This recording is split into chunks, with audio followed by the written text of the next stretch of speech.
বৈদ্যনাথ গ্রামের মধ্যে বিজ্ঞ ছিলেন। সেই জন্য তিনি ভবিষ্যতের দিকে দৃষ্টি রাখিয়া বর্তমানের সমস্ত কাজ করিতেন। যখন বিবাহ করিলেন তখন তিনি বর্তমান নববধূর অপেক্ষা ভাবী নবকুমারীর মুখ স্পষ্টতর রূপে দেখিতে পাইয়াছিলেন। শুভদৃষ্টির সময় এতটা দূরদৃষ্টি প্রায় দেখা যায় না। তিনি পাকা লোক ছিলেন, সেই জন্য প্রেমের চেয়ে পিণ্ডটাকেই অধিক বুঝিতেন এবং পুত্রার্থে ক্রিয়তে ভার্যা এই মর্মেই তিনি বিনোদিনীকে বিবাহ করিয়াছিলেন। কিন্তু এই সংসারে বিজ্ঞ লোকও ঠকে। যৌবন প্রাপ্ত হইয়া যখন বিনোদিনী তাহার সর্বপ্রধান কর্তব্যটি পালন করিল না, তখন পুণ্যাম নরকের দ্বার খোলা দেখিয়া বৈদ্যনাথ বড় চিন্তিত হইলেন। মৃত্যুর পরে তাহার বিপুল ঐশ্বর্যই বা কে ভোগ করিবে? এই ভাবনায় মৃত্যুর পূর্বে তিনি সেই ঐশ্বর্য ভোগ করিতে এক প্রকার বিমুখ হইলেন। পূর্বেই বলিয়াছি, বর্তমানের অপেক্ষা ভবিষ্যৎটাকেই তিনি সত্য বলিয়া জানিতেন। কিন্তু যুবতী বিনোদিনীর নিকট হঠাৎ এতটা প্রাজ্ঞতা প্রত্যাশা করা যায় না। সে বেচারার দুর্মূল্য বর্তমান, তাহার নববিকশিত যৌবন বিনা প্রেমে বিফলে অতিবাহিত হইয়া যায়। এইটাই তাহার পক্ষে সবচেয়ে শোচনীয় ছিল। পরলৌকিক পিণ্ডের ক্ষুধাটা সে ইহলৌকিক চিত্ত ক্ষুধাদাহে একেবারে ভুলিয়া বসিয়াছিল।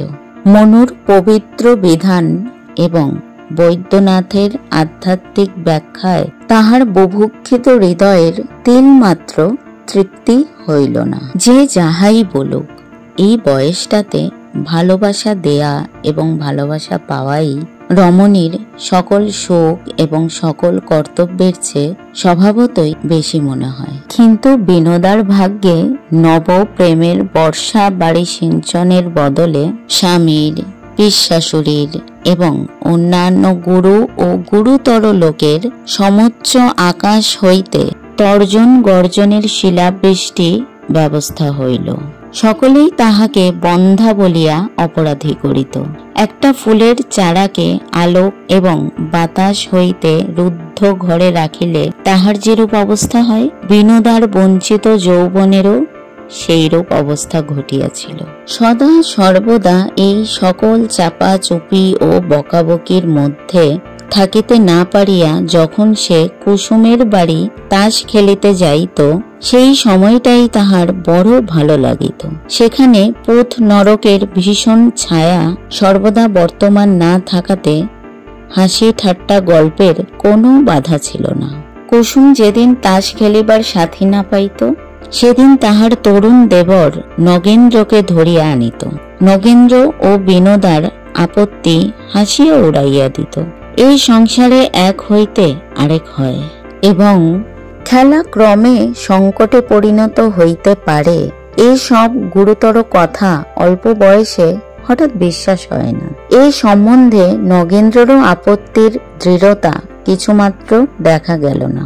এখন আর সে তাস খেলিবার জন্য অধিক পীড়াপিড়ির অপেক্ষা করিতে পারে না। এই রূপে বিনোদার সহিত নগেন্দ্রের প্রায়ই দেখা সাক্ষাৎ হইতে লাগিল। নগেন্দ্র যখন তাস খেলিতে বসিত, তখন তাসের অপেক্ষা সজীবতর পদার্থের প্রতি তাহার নয়ন মন পড়িয়া থাকাতে খেলায় প্রায়ই হারিতে লাগিল। পরাজয়ের প্রকৃত কারণ বুঝিতে কুসুম এবং বিনোদার কাহারও বাকি রহিল না। পূর্বেই বলিয়াছি, কর্মফলের গুরুত্ব বোঝা অল্প বয়সের কর্ম নহে। কুসুম মনে করিত এই একটা বেশ মজা হইতেছে এবং মজাটা ক্রমে 16 আনায় সম্পন্ন হইয়া ওঠে, ইহাতে তাহার একটা আগ্রহ ছিল। ভালোবাসার নবাঙ্কুরে গোপনে জলসিঞ্চন তরুণীদের পক্ষে বড় কৌতুকের। বিনোদারও মন্দ লাগিল না। হৃদয় জয়ের সুতীক্ষ্ণ ক্ষমতাটা একজন পুরুষ মানুষের ওপর শানিত করিবার ইচ্ছা অন্যায় হইতে পারে, কিন্তু নিতান্ত অস্বাভাবিক নহে। এই রূপে তাসের হারজিত ও ছক্কা পাঞ্জার পুনঃ পুনঃ আবর্তনের মধ্যে কোনো এক সময়ে দুইটি খেলোয়াড়ের মনে মনে মিল হইয়া গেল। অন্তর্যামী ব্যতীত আর একজন খেলোয়াড় তাহা দেখিল এবং আমোদ বোধ করিল। একদিন দুপুরবেলায় বিনোদা, কুসুম ও নগেন্দ্র তাস খেলিতেছিল। কিছুক্ষণ পরে কুসুম তাহার রুগ্ন শিশুর কান্না শুনিয়া উঠিয়া গেল। নগেন্দ্র বিনোদার সহিত গল্প করিতে লাগিল, কিন্তু কি গল্প করিতেছিল তাহা নিজেই বুঝিতে পারিতেছিল না। রক্তস্রোত তাহার হৃৎপিণ্ড উদ্বেলিত করিয়া তাহার সর্ব শরীরের শিরার মধ্যে তরঙ্গিত হইতেছিল। হঠাৎ একসময় তাহার উদ্দাম যৌবন বিনয়ের সমস্ত বাঁধ ভাঙিয়া ফেলিল। হঠাৎ বিনোদার হাত দুটি চাপিয়া ধরিয়া সবলে তাহাকে টানিয়া লইয়া চুম্বন করিল।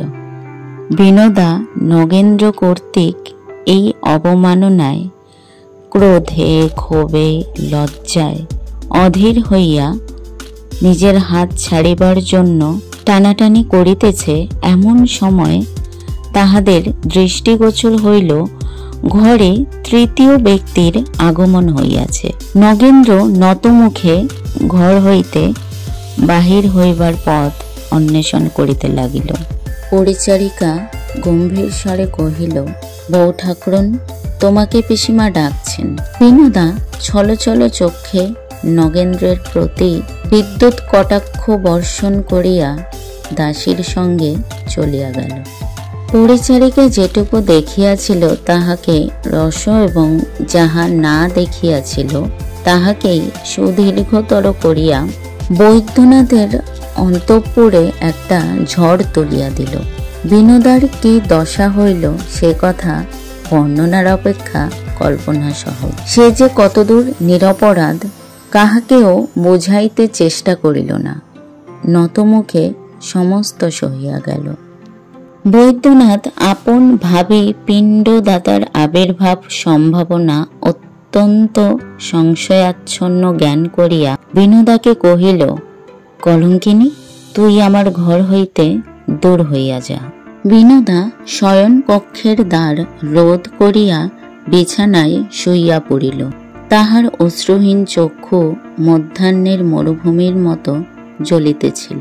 যখন সন্ধ্যার অন্ধকার ঘনীভূত হইয়া বাহিরের বাগানে কাকের ডাক থামিয়া গেল, তখন নক্ষত্র খচিত শান্ত আকাশের দিকে চাহিয়া তাহার বাপ মায়ের কথা মনে পড়িল এবং তখন দুই গণ্ড দিয়া অশ্রু বিগলিত হইয়া পড়িতে লাগিল।